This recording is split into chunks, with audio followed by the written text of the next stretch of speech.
Assembly, they will be certain. But as I said from the beginning, if you're coming into the media field, okay, you should have focus. One myself a pemba. For back. So what you are doing, grabbing who?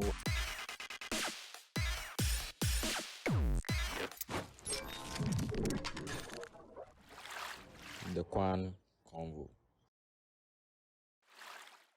Hello, guys. Welcome back to another episode of the Kwan Convo. Now, you know what we do on this show. We have fun, we discuss, we educate, we learn, you feel me? Yeah, this show is sponsored by MTG Multimedia. Just book them for all your birthday parties, shoots, wedding shoots, funeral shoots,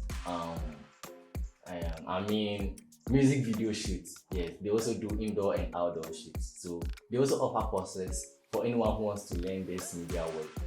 Just call them. Their numbers are on the screen. Just call them. And I'm here. I, Lucas Alexander Henry, aka Kwandam, the host for this show, forgive me, the host for this show. And I'm here with one beautiful and handsome personality. I know him for some time, and it's in the person of Plus Nana Kojeji, but I prefer to be called Phil because of some one or two reasons. Okay, so on today's episode, we want to talk about the media, Ghana's media. Mr. Tew, I know you're in the media. You're also engaged into the media. So I want to ask, what is the media to you? Okay, so we are talking about the media. When you say media, it's very broad. Yes. Okay, but when you're talking about the media refers to various channels to which information is passed on to the people. Let's say in the country, whether it's entertainment, showbiz, or anything. The mediums and then the channels to which information is being passed on. Basically, that's what the media is about, and it involves newspapers, the internet, all that you can think of, where information can be transferred to the people. Yeah. So you made mention that the media is broad. Yeah. It's a broad something. It's a general something. So can you give me one or two things that makes up the media? Okay. So when we're talking about the media, okay. All right. So as I said from the beginning, the media is very broad. Okay. So under media, we have different branches, like people who are in charge of filming itself. Okay. That's when we are talking about the videography. Yeah, creating video content. We have people who also write articles for publication in newspapers and all that. That's also a way in which information is brought to the people. And then we have bloggers who are in charge of the online stuff. That's the Instagrams, the Facebooks, the Twitter, and all that. They are people who handle those particular stuff. So that's why I said we're talking about the media. It's very broad. If we take time to delve into it, it would take almost all our shows. Okay, fine. So if these people make up the media, these people are into the media, I want to ask if media or production is it valued in Ghana? Yeah, I would say media is valued in Ghana. I have a lot of reasons why I'm saying that. Because one thing that Ghanaians value now is gossips. Okay, and the gossip I'm talking about here is the information that is being passed to, let's assume Lutrot and Phil actually did something crazy in the studio today, and then those behind the scene actually took a shot of it and then they shared it. Since it's something crazy, it will actually trend. That's why I'm saying that people value the media in Ghana because they feel that's their source of getting information. But back then, we almost relied on the radio station, and the newspapers. And even now, you can see, most of our old, the Cinematographer, they are all on social media checking out WhatsApp and other stuff. Yeah. Okay, so I want to ask, does the media really pay in Ghana? Yes.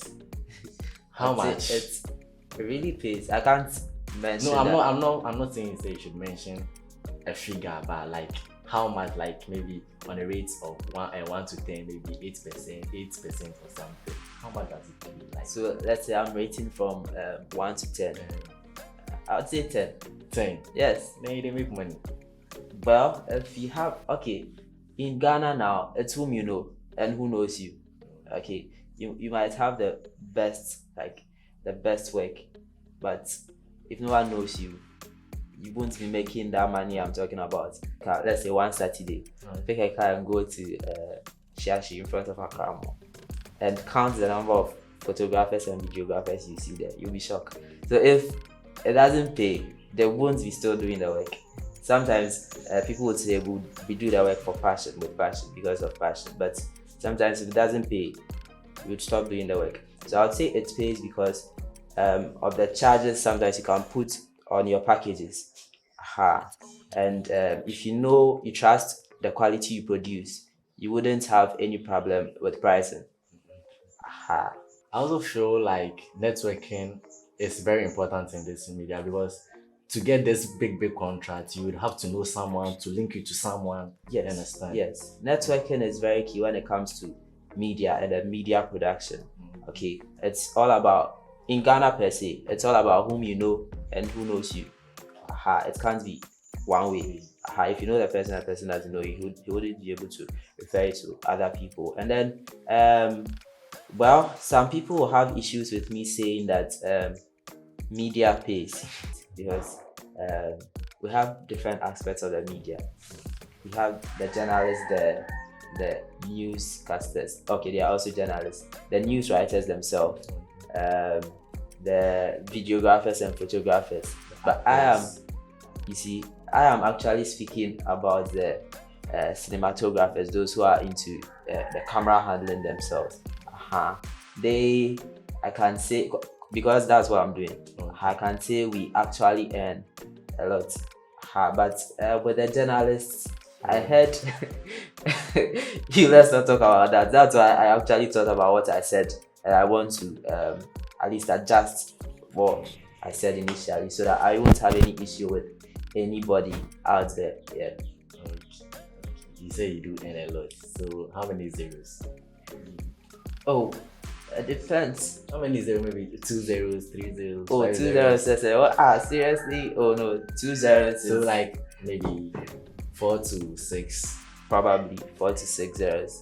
No discount. Okay. And also with that one too, sometimes you'd be earning the zeros, but you'd have a lot of expenses. Okay, I talk about expenses in terms of the people under you. You'd have to pay them. Aside that, as time goes on, you have to upgrade the stuff you are working with. You have to be buying all the time if you want to get to, unless maybe you want to become an archaic photographer or a videographer, then you decide that, say, what I have now, maybe that one now I go use till the end of time. So I also want to ask, because we are working with people in the medium, day in, day out, you see people say, I'm sorry, KK, I'm joining media and other stuff. I want to ask if it's a try out something or it's a real business. Like there are people who have passion for this media thing, and there are people who do say, may try a trauma. So is it a try out something or a real business something? Okay, so I wouldn't advise anyone to come and try the media. Why? If you are coming, it's either you're coming because of a passion or you're coming with a motive to make something. It's not you're coming to try to see whether it will work. No, it doesn't work that way. It involves a lot. So if the heart is not there, you will not be able to produce the results being expected from you, and then you wouldn't be able to get what you actually want to get. That means it requires dedication And sacrifice. You get it. I agree with you because I've been there before. Okay, so I also want to ask if the media has any negative impact in the society, or does the media have any negative impact in the society? Yes, I'd say it has negative impact in the society, but it can't. It's not something that actually overshadows the positive impact. To me, people working in the media aspect, okay, there are some things which are not supposed to be put out there, but there are some journalists and bloggers or videographers and photographers or content creators who I think I would say they don't have sorry to say for my words, they don't have the right sense of judgment to know that this is actually not good for public consumption. And even if it's good for public consumption, you should know that we have time to put it out there. Yeah, aside that, but we have kids around, okay? How we have levels of maturity, okay? How we have the kids around, we have the teens, we have the adults and all that. So there are some content which I think it's not supposed to be out there, or it shouldn't be available to everyone in general. So if something like that will be done, it should be categorized at least, so that those down there won't be able to have access to it. But now in Ghana, it's like you have access to everything. That's why someone will just get up and then talk against the president, talk against anyone in power. But that's not the best. That's not how we were brought up as Ghanaians.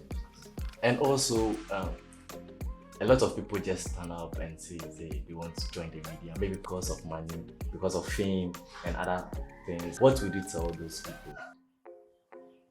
Okay, so my advice for those people is that if you're entering the media, okay, as you said, money, fame, and all that is there. Okay, though most of the time, if you're a videographer and a photographer like me, most of the time you're behind the camera though, but you'd still be known. Anywhere you get to, people would want to get closer to you because of what they would get from you. So if you're entering into the media industry, okay, don't have it in mind that you're coming to make money or you're coming to make fame. Okay, it's very important to have that in mind, but it shouldn't be your sole aim. Okay, what I would want the people out there to deal with is the passion. Okay, if you have passion for the work, you'll be able to go far.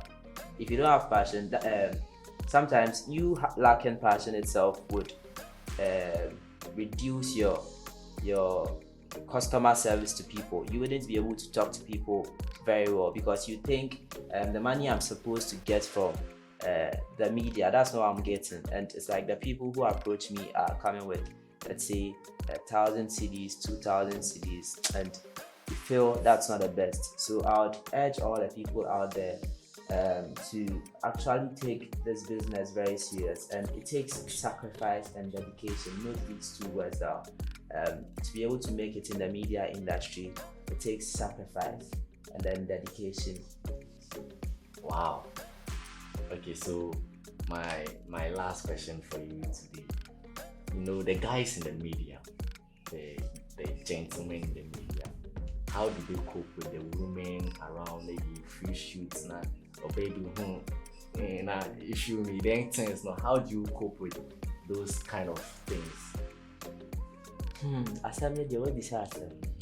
But as I said from the beginning, if you're coming into the media field, okay, you should have focus. One myself a pema. So what you are doing, grabbing who, and God being so good. If I'm not gay, but I'm not too much into ladies, you get it. Okay, so one thing about me is that if I have eyes on this particular lady, that's all. So that's what actually helps me. If I go out, no matter how beautiful you are, if you are not my focus, that's all. So most people say that photographers out there are womanizers, which I don't agree to that, because anywhere you go, a lot of ladies like taking pictures, doing videos. They are mostly into those stuff, and most in Ghana here, most photographers are guys. Okay, most photographers are guys, and photo shoot and if you are starting as a photographer, please don't involve womanizing. And even if someone wants to shoot nudes, Like, man, don't start with that. Maybe if you get up there and then you feel you have that self-control and let's say self-confidence, that you trust yourself that you wouldn't do anything outside your work, then you can do that. And also in the studio, know that your studio is your office, your workplace. So don't defile, don't defile, is it defile? Don't defile your studio, okay? So that's one thing I'll say. You personally, have you given out a free shoot or something before? Oh, for free, dear, when you're starting, you do free stuff for people. It's not with the agenda to get something from them, like have maybe, sorry to say, a sexual intercourse with them. No, that's not it. But most of the times the motive behind it is that maybe the person would refer people to you. Like this, it's not anyone at all that I just give free shoots. I study people. How if I get to know that you actually support my dream, when I ask you to patronize what I'm doing, you actually do it for me. Fine. So thank you for honoring our invitation and sharing with us your ideas and ideologies. Okay, thank you. It was nice doing business. Thank you too. Make sure you like, you subscribe, you share, and just call me for sponsorship. I need sponsorship. On that note, peace out.